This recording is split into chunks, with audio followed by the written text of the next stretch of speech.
This conference will now be recorded. All right, so what happens is that we went ahead and we were looking at this, right? This page yesterday, that when I typed in storage account, I was presented with a marketplace out here telling that, you know what, you have a storage account that is published by Azure.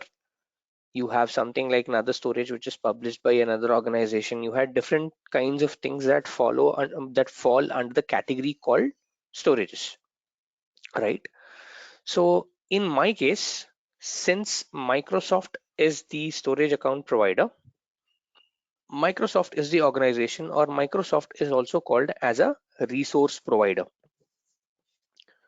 meaning each and every resource of its own, or each and every resource has its own resource provider as such. So what happened when you get that error is something like this. At a subscription level, when I go into the blades of the subscription, you would have someone known as resource providers. Now, for example, in my case, if I'm able to create a storage account, if I say storage, if I am able to go ahead and create a storage account, that means that I am able to, as of now, see, it's called, you know what, Microsoft.storage is not registered.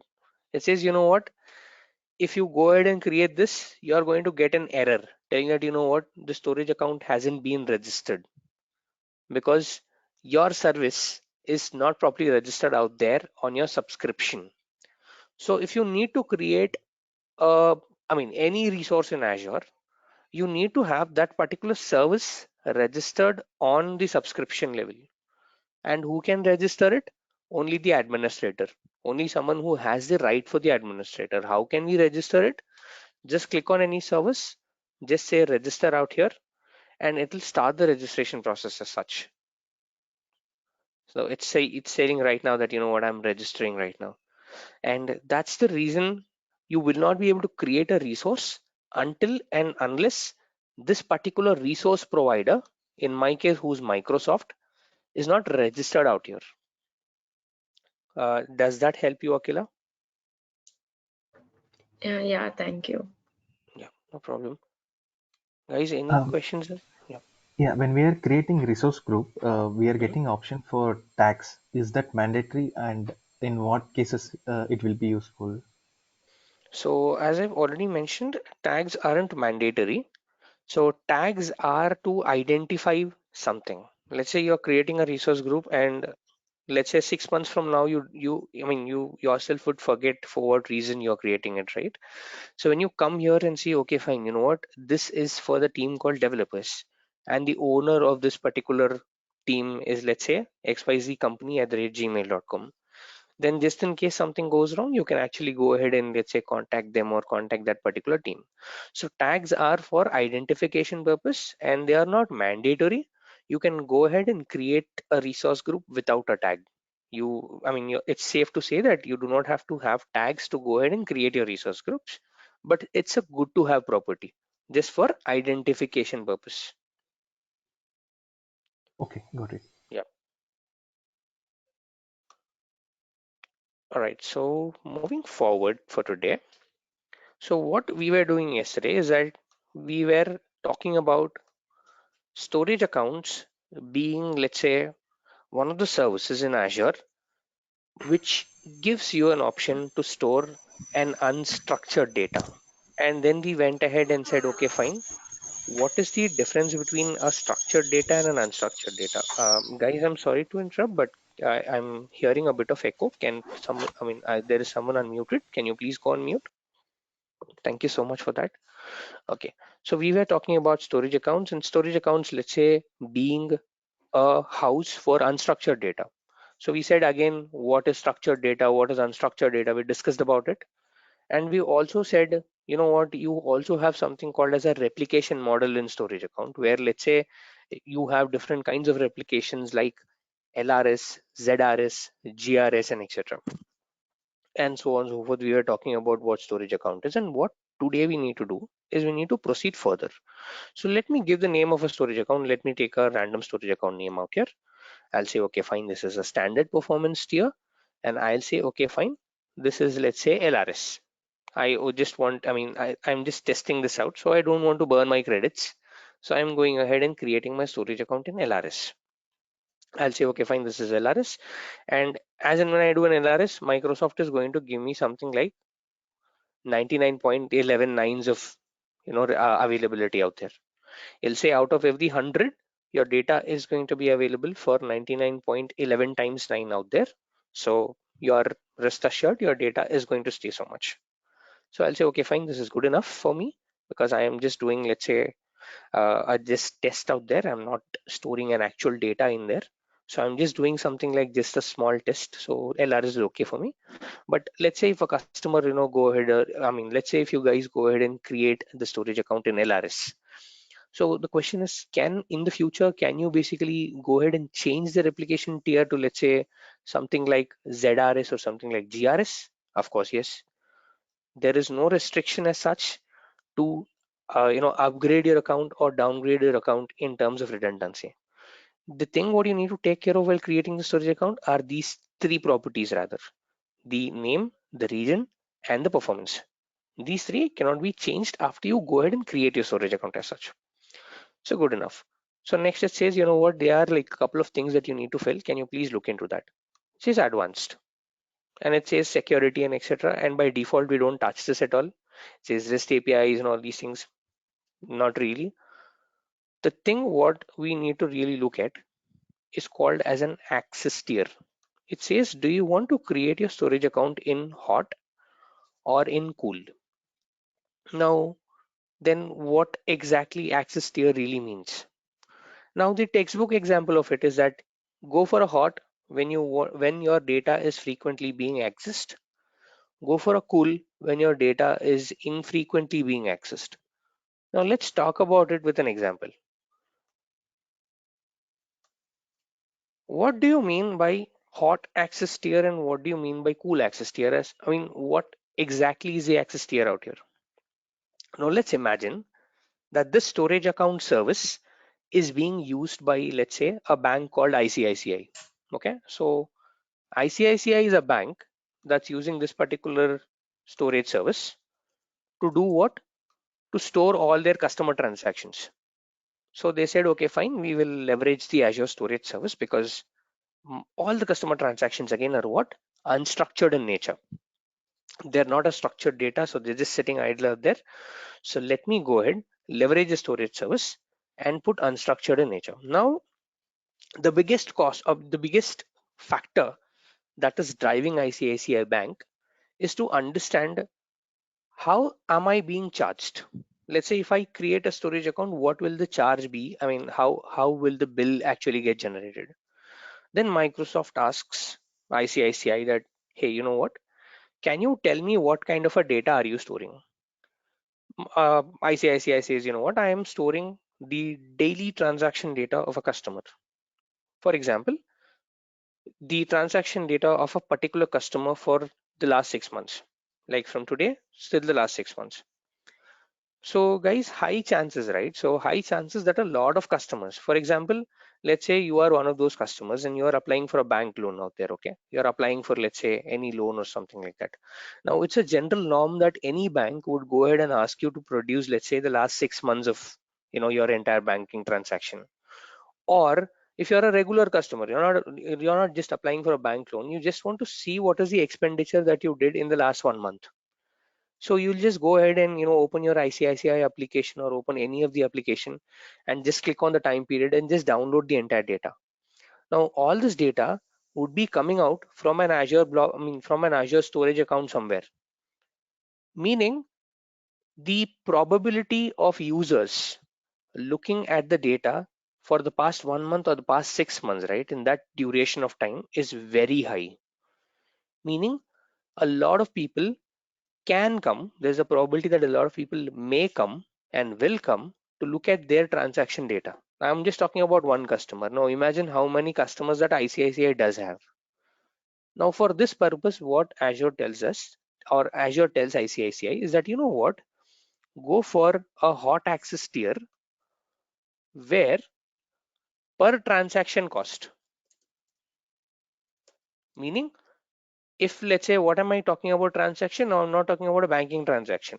I am talking about if I go to an Azure storage account and if I look at my data, that is called a transaction for Microsoft. So Microsoft says per transaction, the cost is less, but per GB of data, to store this per GB of data, the cost is high. So what does Microsoft suggest out here is that, you know what, store less amount of data, but store the data which is being accessed very frequently. Like in our example, the daily transactions from, let's say, the last 6 months. Then ICICI also says, you know what, I also have data which is, let's say, not used, or which is not, let's say, not accessed very frequently. Let's say I doing a banking transaction 5 years ago and I want to see my bank transaction which is like backdated 5 years. Very high chances that someone will not do that, right? Like, let's say, in a very general example, like it's very unlikely for you or for me to go ahead into the last past, I mean, into, let's say, 5 years down the lane and look at what transaction that I have done at that particular day. Very high chances. And this data is huge amount. So ICICI asks Azure that, you know what, do you also want me to put this particular data in, let's say, hot? I mean, Azure says, you know what, no, because if you put in hot, what is going to happen? I'm going to charge you very high for this. So put it in something called as cool. Cool is meant for this kind of scenarios where the data isn't being accessed frequently. Like in our example, banking transactions that go back past to, let's say, 5 years, in let's say in the timeline. So here per GB data, meaning if you store 1 GB of data or if you store number of GBs of data per GB, cost is less as compared to hot. But per transaction, cost is high. Now, guys, that's the reason if you would have observed any banking organization or any organization as such, if you go ahead and ask them, hey, you know what, can you give me something, or even in your applications, right? The maximum you can go beyond is, let's say, for 3 years or let's say for 2 years, depending upon the bank application that you actually use. But if you want to go and look at your transaction data that's like beyond a period of, let's say, 5 years, would you get it? Yes, you would get it. You'll have to go to the bank, but you'll have to visit the bank. You'll have to pay some charge to them. And that charge is nothing but the charge that the cloud provider is charging the bank to retrieve this data when asked for. So per transaction cost is very high when you go for a cool archive, for when you go for a cool access tier. So why am I explaining this? It's because when you're working in an organization, it's very important to take a decision on cost optimization. Now, when let's say someone asks you a question that, you know what, I have a data that is like very old and people are not accessing it. Can you give me an option in a storage account to store this data? Then your answer is it's a cool tier that you need to use. And the other way around, if the data is less and being accessed very frequently, then it is the hot tier that you need to go for. That's the reason Microsoft has given you these two options while you're creating a storage account as such. So outright it'll ask you, okay, fine. Do you want to go for a hot or do you want to go for a cool? Now, can you change it at a later point in time? Yes, of course. There's nothing that is stopping you from changing this at a later point in time. So you can go for, let's say, you can switch from cool to hot and hot to cool, and the charges depend accordingly. Guys, is this clear? Any quick questions that I can take here?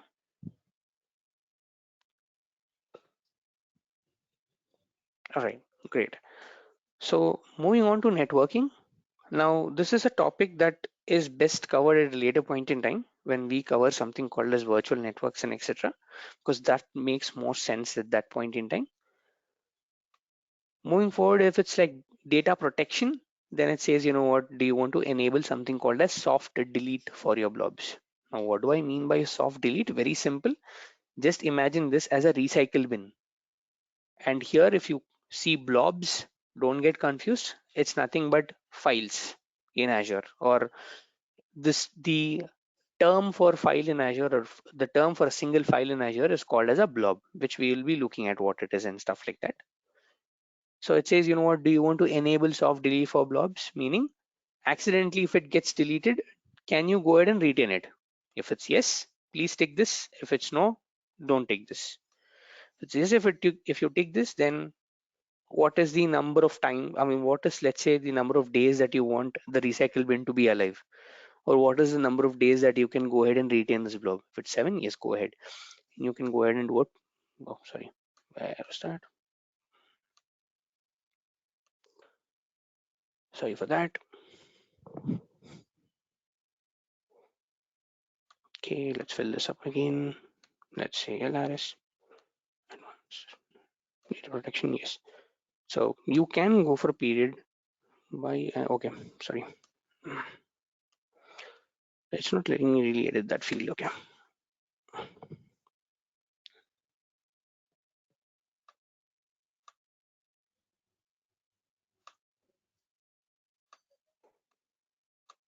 Okay, lucky that time.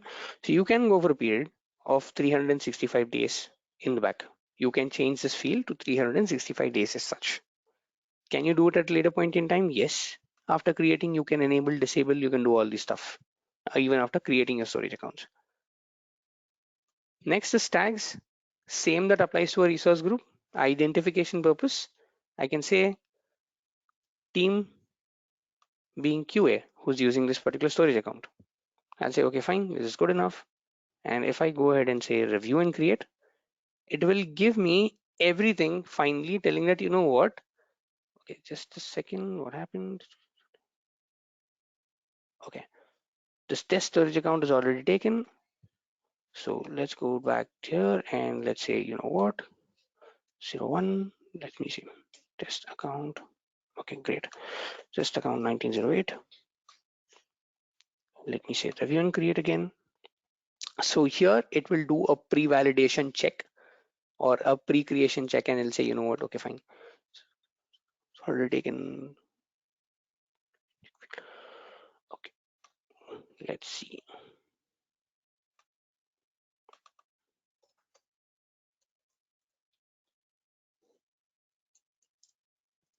So I'm giving a random name to just make sure that, you know, I passed the pre-validation check out here. So now I went ahead and passed it. So if you just give a random name out here, it won't work. So name should be unique as we discussed yesterday and shouldn't have any special characters and stuff like that. And now I said, okay, fine, this is my storage account, and it gives me everything that I did here. Saying that, you know what, this is what you enabled, this is what you have disabled, this is the tags. Do you want to now go ahead and create it? Are you good to go ahead and create it? I'll say, okay, fine. Let me go ahead and hit the create button. And as in when I hit the create button, it says, you know what? I am submitting the deployment. Meaning right now, you're doing something called as deployment. Meaning you are, let's say, deploying a resource called storage account out there in the Azure portal in one particular resource group. Now this is going to take somewhere around a minute or two in order to go ahead and create things up. So it says, you know what, I have accepted your creation, and I will now go ahead and say provision a resource group, sorry, provision a storage account for you in a location called East US. Meaning now this request is going all the way around to a different, all the way around across the world to, let's say, a data center in East US. And on East US, let's say you have a server, and they have taken a small amount of space to to give you this particular namespace called storage account. I'll say, okay, fine. I've gone ahead and created this for you. Now you can go ahead and start using this out. So I say, okay, fine, that's great. I can now start using it out. Then what is the basic purpose again, guys? It's to store data, right? So I'll say, okay, fine, great. I can, start off with this.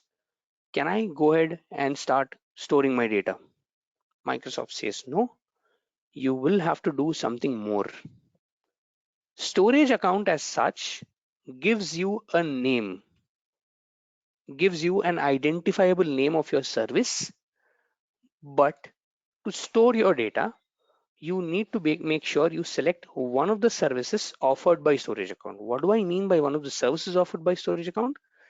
It's again this. Storage account out of the box, when you create a storage account, right? It offers you services called containers, services called file shares, services called tables, and services called queues. What are all these things again?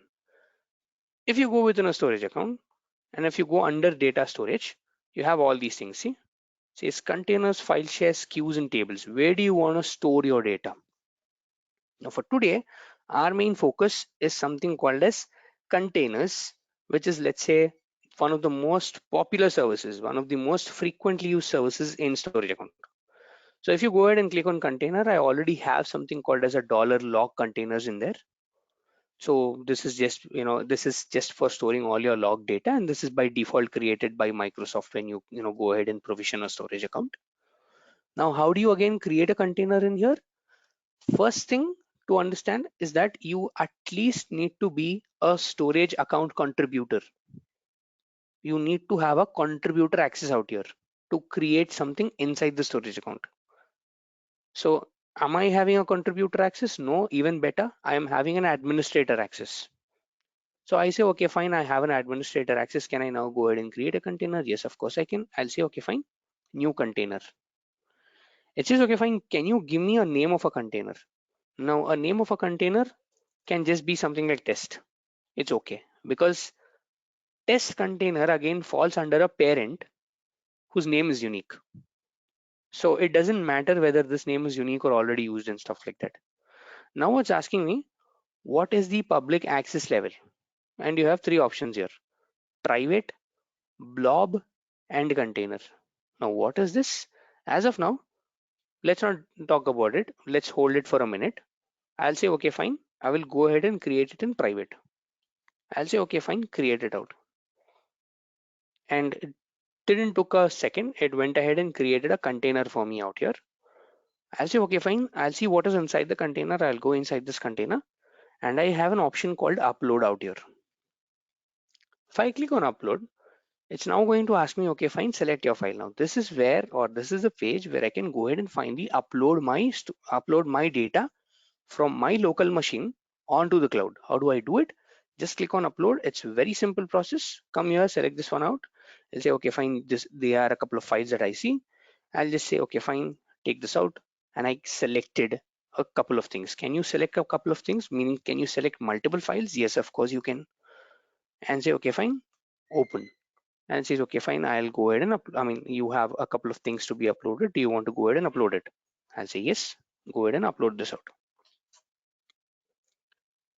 And this is how I have just, in a second, I have uploaded all these files out here. And it says, you know what? These are all blobs. Nothing but a file for Azure container. Its blob is nothing but, let's say, one single file for Azure container. Good enough. I have now gone ahead and say, I have created this container. I have uploaded it. Now, how do I share my data to someone sitting in some different part of the world? How do I really go ahead and, let's say, share my data to someone from my particular storage account? Do you have anything as such? Microsoft says, yes, I do have exactly precisely something for that. This is called an option. If you click on any particular file, any particular blob, let's use a bit of technical term here, any particular blob out here. And if you say, okay, fine, view or edit, it'll say, you know what, this is your file. This is how it looks like. And if you look at overview, right? If you come and click on overview out here, you will have a URL that you can use of, that you can make use of. So if I copy this URL and if I, let's say, paste it on a notepad, it looks something like this. Now, what exactly is this? Firstly, it's a HTTPS URL, meaning it is accessible over an internet. You just need an internet and just need this URL, you are good to go ahead and access it out. It says, okay, fine, HTTPS test something something something. What is this, guys? This is the name of our storage account. Sorry for that. This is the name of our storage account, which is test2zz000 store account, something like this.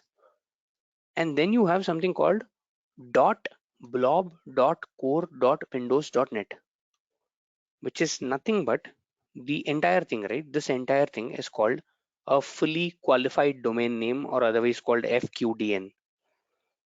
So this is nothing but a URL out here. And until here, if you give a URL, this is the URL, or this is the link for your storage account. And now it says, okay, fine, /test.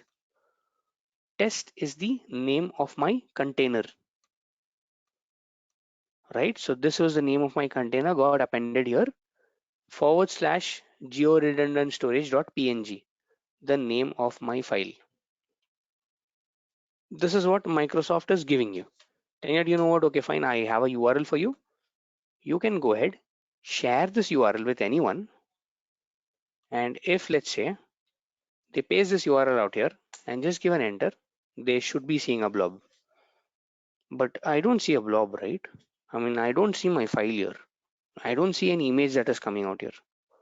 It says, you know what, the XML file that you basically look at doesn't, associated and stuff like that. And it says, resource not found. The specified resource does not exist. It's throwing me an error. Why do you think it is that way, guys?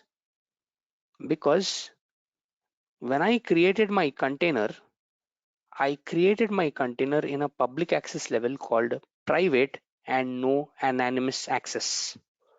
What does it mean by no anonymous access? People cannot just go ahead, visit this URL and download your files. I cannot allow doing that if your container is sitting in something called as private public access level. When you have set this to private, meaning you're telling Microsoft that, you know what, the data that I'm putting in here is sensitive. Please don't share this with anyone. Please don't give this to anyone randomly. Like if this URL, right? If let's say it was not in private, if the public access level was not in private and it was something else, people could just come ahead and visit this particular link and download whatever they wanted, right? Which is not a great aspect when I look from a security perspective. But let's imagine that this particular storage account is being used by a company called Google, and all these images are public images. They want people to go ahead and visit this particular image, or they want people to go ahead and just visit this particular link and download all the images. Then what's the option? Then Microsoft says, okay, fine. We also have a public access level called blob or container. Anything works. Let's say, for example, I go for container. I say, okay, I can change my access level from a private to a container. As and when I do that, what happens? As in when I did this, I said, you know what? I have delivered an image over the internet. Now, any one of y'all with this particular URL, anyone sitting in any part of the world with this particular URL can just go ahead and download this image, save this image, copy this image, do whatever they want with this particular image on their local machine. Reason why? I have changed the access level of the entire container. Now, access levels are defined at a container as such. I have changed the access level at the container level, and I said, you know what? Put it, let's say, to a container or a blob. Now, what does it mean? What is the difference between a container and a blob? Is simple. When you click on container, people can also look at the properties of your container. That, you know what, when was it created? All these things they can look at it. But when you put your access level at a blob, people can look at the blobs inside your container, but not properties, or not the properties of the container in itself. So you will not be able to look at the property. So if I put it at blob and if I still execute this, I'll still get this image. Now if I go ahead and let's say want to look at some other image out there, how do I do it? If I can just go here and I say, okay, fine, view or edit. And if I say overview, have this URL, I'll paste this URL in here, and the URL would look very similar. But the thing is here it is local redundant storage.png. Earlier it was what? Geo redundant storage.png, right? If I execute this, I can get a different image as such.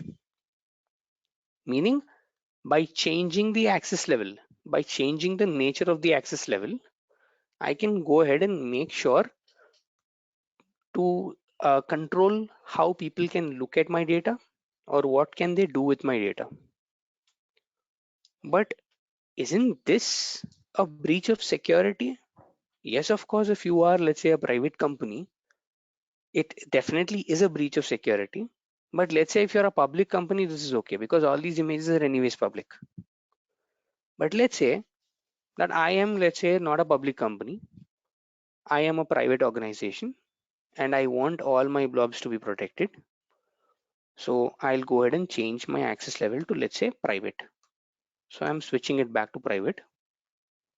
And when I do, let's say, something like this, it says, you know what, the XML doesn't appear because the access level was actually changed, meaning all your data is now being protected.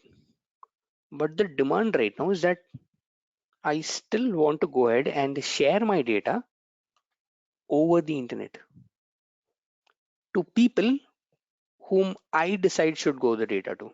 Meaning, not everyone with this link can access your data, but only people whom I share or whom I want should have that particular access. Then Microsoft says, okay, fine. We also have a demand. I mean, we also have, let's say, a specific purpose for this, or we also have, let's say, a specific option for this. If I look at, let's say, if I can go ahead and say, view and edit, there is something called generate SAS. What is SAS, guys? SAS is a short form for shared access signature. Now, the name itself indicates that, you know what? It's an access signature, meaning it will generate a random password for you that can be valid, or you can also control what is the validity of it, like from what is the start time, what is the end time. And you can say, you know what, people with this particular key or with this particular permission that I'm going to generate can only read, meaning can only look at my data, not create, not delete. They cannot do it like that. Or if they want to, let's say, create, delete, you can also add these permissions as well. So it depends upon to whom you are delivering this particular link out there. So in my case, I want to just share this data to people out there, share this data to people whom I intend to, and I go ahead and say, you know what, generate SAS token and URL. As in when I click this, right, I get, hey, you know what, I generated an SAS token for you, meaning I generated a shared access signature for you, or in layman's terminology, I generated a password for you. And let's look how it looks like. Now let me put this or stitch back the URL again and put this here. Now until here, both of them look similar, right? Apart from the name of the image. Apart from the name of the image, both of them look the same. And Microsoft has put, let's say, something called as a question mark. Now, in, let's say, a computer terminology, if you put a question mark, it's nothing but adding something to it. So what Microsoft is doing, or what Azure is doing out here, or what this particular storage service is doing out here, is that it's adding something called as a shared access signature. And if you remember, or if you look at this particular timestamp, right, it's telling, you know what, you only have a read access R for this particular time, start time, ST is this, and SE, time ending, is this. Only until this point, you have the access to this particular blob or this particular file, and you can only access it over a HTTPS connection. That's what I said, HTTPS protocol, meaning you need to have a proper browser that you need to access this from. And it says, okay, fine, this is the entire key. Everything apart from this is now the entire key to, let's say, your account, or to, let's say, to that particular file. Now, if I, let's say, select this entire thing, or if I just select till here and try this again, nothing really happens because the container is what? It's in a private mode, right? Now, if I do, let's say, function end, if I, let's say, select the entire thing,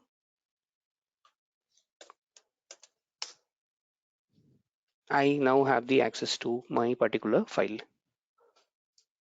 So what am I doing here is I am encrypting my data, is I am protecting my data, and I am sharing this particular token, right, with only people whom I want to access, or only people whom I intend to have access to this particular blob.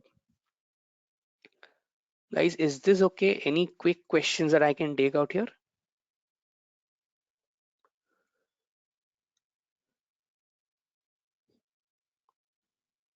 Okay, let me move forward then. So that's about how you can access your data inside the storage account.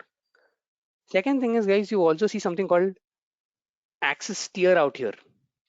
Now you can say, hey, you know what, we have already declared it on the storage account. Then what is this? Oh, sorry, what is this? Like, you have hot and all that stuff. How, I mean, how is this, different from the thing that we defined at the storage account level? Now, let's say you have a container here and you have, let's say, a mixed container, meaning you have data inside the same container that is being frequently accessed, that is being infrequently accessed. Then can you change the status of one particular blob from a hot to cool? Yes, you can. How you can? Click here and say change tier. It says, okay, fine. Now the access tier is hot. What do you want to set it to? Now it says you have a hot, you have a cool, you have an archive. Now what if I set it into cool and let's say save? This particular blob, right? It now went into cool, meaning the transaction cost, if I access this, will be high, but the storage cost of this particular, the 9.5 KB, right? It's low. Then what is archive? Archive is the data that you are sure that you won't touch at all. Like, very high likely you won't touch at all. Archive tier in a blob will basically offer you the least storage cost, the cheapest storage cost. So can I change something to archive? Yes, I can. How can I? Can say archive, and it says, okay, fine. You know what? It's throws me a warning telling me that, you know what, setting to archive will make your blob inaccessible until it is rehydrated. What does it mean really? Is that, hey, you know what, you're setting your particular blob, or you're setting a particular file to archive, meaning I will treat that this file is not even existing in this particular container. Even though if you see it, you won't be able to access it. You won't be able to access this particular file. But if you want to access it at some later point in time, you first need to change the tier from archive and bring it back to either cool or hot. This takes somewhere around 24 to 48 hours. This period is called rehydration of the blob. Rehydration is nothing but bringing back something from the dead. So archive tier is something like the dead for Azure. So if you want to bring it back, you'll have to basically go here and say, you know what, change the tier. And you basically have to say that it's hot, and says, you know what, okay, fine. When do you want this to bring it back? See, it's saying rehydrate priority. Says, you know what, it might take up to several hours basically. If you say it is high, it is standard. If you put it at high, it will just say, okay, fine, I will take somewhere around 4 to 5 hours. say standard, it'll take somewhere around 24 to 48 hours in order to get your blob back, and the charges apply for this. This is the exact reason, guys. If you go to a bank, walk right into a bank and say, you know what, I need data from the last 5 hours. They'll say, you know what, sir, I cannot provide it to you right now. Please come back, give us like some time. Come back after, let's say, somewhere around 24 hours, and you'll have to pay something like this much of amount. Let's say somewhere around 100 rupees or 118 rupees, so that I can pay it back or indirectly pay it back to the cloud provider for rehydrating my blob. This is called a period of rehydration, guys. Say cancel. I don't want to rehydrate. I'm okay to basically go ahead and put this blob at, let's say, at a at an archive access tier. But look at this, guys. Okay, if I am generating a shared access signature, yes, I am basically going ahead and helping out people out there to access my particular file, access my particular blob. But what if, see, this particular URL, right, is only for one particular blob out there. But imagine there are thousands and thousands of blobs inside my particular container, and I want a user to have access to all the blobs and all the containers inside my storage account. So this is your storage account. How many containers you can create? N number of containers. There is no limitation at all, practically no limitation at all. So how can I share someone, or how can I share basically a password to someone, or let's say a token to someone, so that they can access all my storage, all my containers inside my storage account, and internally access all the blobs inside that particular container. Now Microsoft Azure gives you two different options out here. These are called authorizations or authentication. One called access keys, the other again called a shared access signature. Now we have looked at shared access signature what at a blob level. If you generate a shared access signature at a blob level, you will only have access to that particular blob, not the others. But what if this is your internal team of developers who want the access to it, who want basically the access to the entire storage account? Then Microsoft says, okay, fine, if you trust them too much, okay, if you trust them like really too much, go ahead for an option called access keys. Access keys or connection strings is going to give you unlimited access or unlimited basically authorization on top of your storage account. Meaning you can create blobs, you can delete it, you can do whatever you want. Then if you give this to someone, the question is, how are they going to access it? Let's say I'm using a connection string out here, which is nothing but, let's say, a connection property to my particular storage account. Then how can they access it? Now the best part is that you do not even have to come to the portal, you do not even have to log in, you do not even have to come into the storage account, you do not even have to do all that stuff. Rather, you just need to download a very simple software called Microsoft Storage Explorer, which is a software created and being basically licensed out by Microsoft Azure.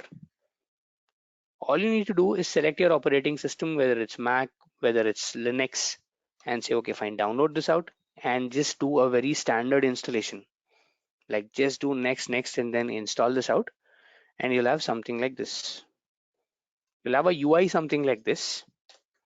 And the best part of it is that if I am a resource working in an organization, I don't have an access to the Azure account, but I want an access to your storage account.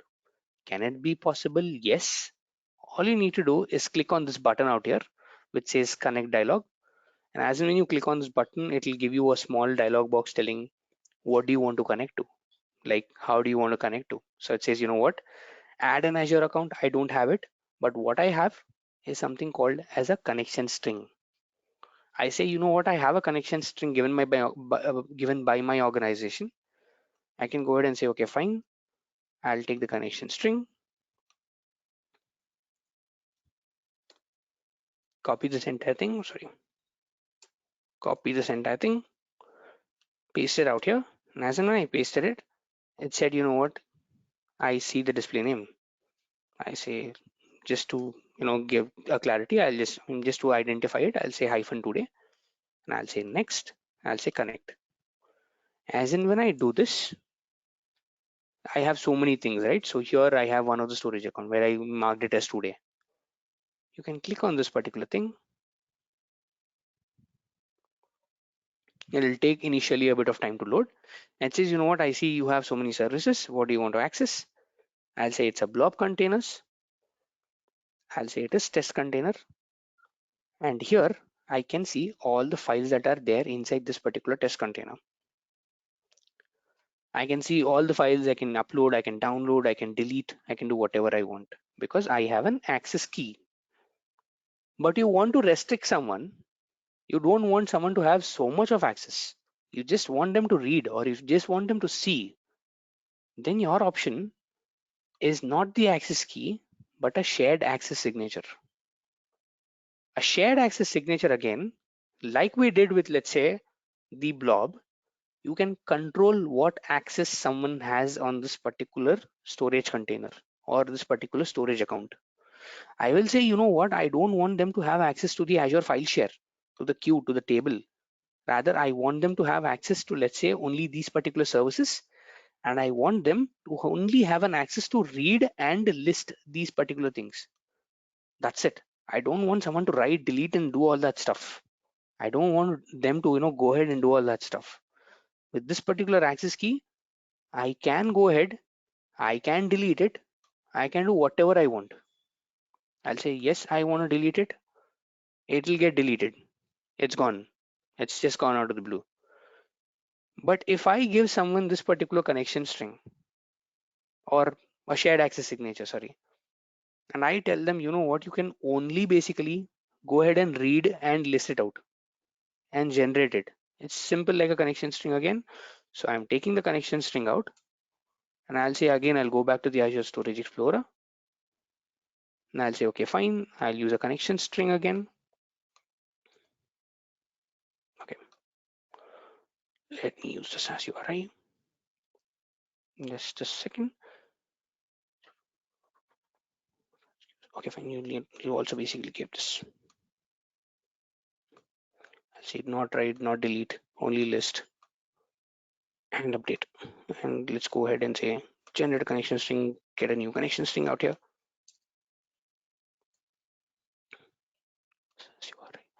And I'll say next. Okay, not this one also. Let's use the connection string option only. Let's say enter. Let's say test storage account out here. And I'll say this is connection string. I can say next. I can say connect. And it says, you know what? I have connected you to this particular service using a connection string. This is a key. Now, if I go ahead, can I list all my blobs again? Yes, I can. But can I delete them? It says, yes, I want to delete it. Do you see the failure message out here? Failed to start delete, insufficient credentials. It says, you know what, you're using a connection string and that particular connection string does not have an access to go ahead and delete it. Simple. This is how I can control the access to my particular storage account and my particular blob storage out there. Guys, is this okay? Do you all have any questions that I can take for today? Anything, please go ahead and ask, and now is your time.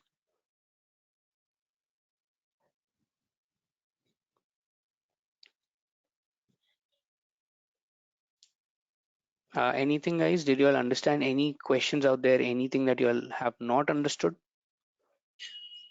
Hi Kiran, Chandra here. Yeah, Chandra. So when we are using strings, it's a Mm-hmm. SAS string or key string, Okay. but Mm-hmm. we are not providing access to any group or any individuals. So this is like once we give the connection string, so anybody Mm-hmm. can use it, right? Correct. Correct. But here there is no security. So suppose we There send is to a one lot of user. security out there. So what happens is that you limit your connection string with a expiry date and a time. So if you send it to one user, that one user sends it to any number of users. And you can also list the IP of a group. Meaning if I say, okay, fine, this is my computer IP, and if I basically list that particular IP of that particular user, that user can only access it from his particular IP address or his particular computer. So this is how I enforce a security, and this is one of the most secure options to go ahead and share things out. Uh, was that your question? And does that answer your question, Chandra? Yes, yes. Okay. So there is no option to share like individual groups or IDs in. There is an option, so you can go ahead and I mean, you can do an identity and access management, just like you did for a storage account. Sorry, just like you did for a resource group. You can go ahead and add a group out here, and only that particular group can access your storage account. But I'm talking about, let's say, in a more generic term, that how can you in general, share this particular connection string out there, and so that people can go ahead and access it. And there are a lot of ways to enforce security out here as well. You can define the group of IPs that can have an access to it, and only those IP addresses can go ahead and access things out. Okay. So this will be useful for who are not part of the Azure portal Azure access. account, exactly, who are not a part of the Azure portal, whom I don't want to give up, access to the Azure portal, just so that they can access the storage account. And Okay. there are also a group of people who do not even want to, come to the Azure portal and use it. Rather, they are really comfortable, because this is a really comfortable service, right? You're doing everything that you want to do from a portal, and better than a portal, because portal also has something called as storage explorer, but that's in a preview mode. So even this gives you the same thing what this particular software gives you, but this is still in a preview mode, and there is a lot of functionality that needs to be added into it.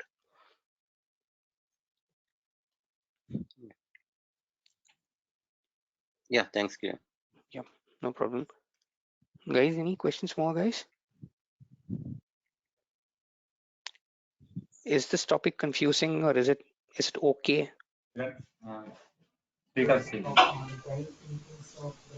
Hello? Hello, Kiran. One question. Yeah. In what situations this thing will be means useful for any project? In the storage account, you mean, or the connection strings? Like, are you talking about any particular source? Sharing this connection strings. This. All right, so it's like, you have a quality analysis team out there in your project, okay? So you have, let's say, a QA team who wants to check the data, or who wants to check the quality of the data that is coming in, and they don't have the access, unfortunately, onto the Azure portal. So what you do is like generate a SaaS token for them and give them the access. And if it's, let's say, not a very high priority environment, or not a very high priority storage account, this is something that I'm just using to test, I can also go ahead and share them the access keys. And also, Chandra, to add to your point, that is true. So for example, you went ahead and said, okay, fine, I'll share the access key to one of the team members, and they left the organization with the particular access key. Then is it not a security breach? It is, of course, a security breach. That is the reason whenever someone leaves the organization, or when at a particular point in time, or let's say in my case, for every 30 days, we rotate the keys. What does rotation do? Is rotation regenerates the key. Successfully regenerated the key. Now the key is different. Now can I use my, this particular thing to go ahead and do all that stuff that I was doing?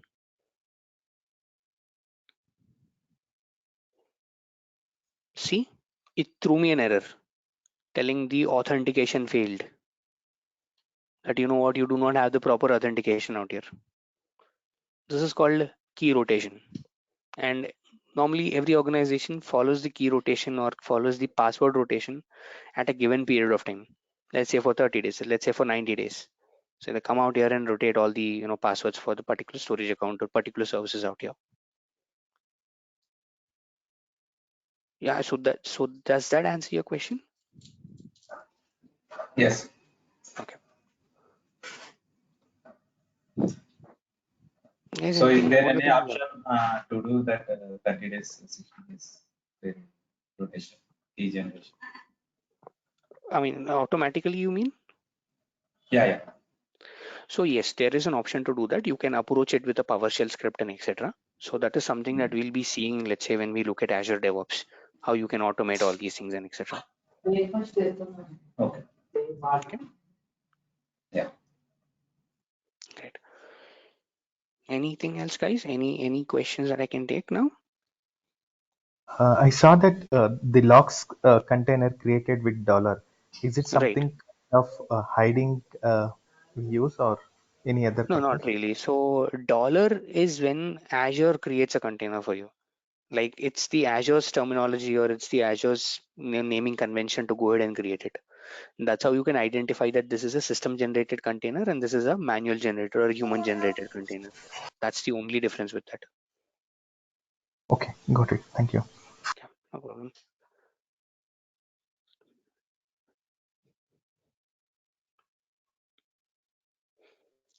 Any further question, guys? Sorry, one more thing. Enable soft delete for blobs. Mhm. Is it chargeable? Yes, it Like is it? chargeable. Yeah, Okay. so when you enable, let's say, the soft delete and you delete a blob or you delete a container, and when you want to retrieve it back, they charge you some amount for retrieving it back out there. So anything and everything on the cloud, like whichever cloud provider you work with, any transaction, anything that you do is chargeable. But the charge is not that huge. For example, when they say, I charge you for a transaction. So for 10,000 transactions, they're charging you somewhere around $1 to $2. Meaning if you go ahead and do this 10,000 times, download it, upload it, and do 10,000 times, that's when they charge you somewhere around $1 to $2. So that's the amount of charge they put. And for restoring a data, they'll take somewhere around $1 or $2 for 10,000 blobs. So that's the charge what generally the cloud providers do. Okay, got it. Hello. Yeah, Is there any limit for the containers, or can we create a n number of containers? very good question. That's a very good question that I was expecting. So there is technically no limit to create the number of containers until and unless your storage account stays within a limit of 500 terabyte. 500 terabyte is the maximum size of data that you can put within a particular storage account. So number of containers, no. Size of the data, yes. It's 500 terabyte per Okay. a storage account, what is capped. Okay, thanks.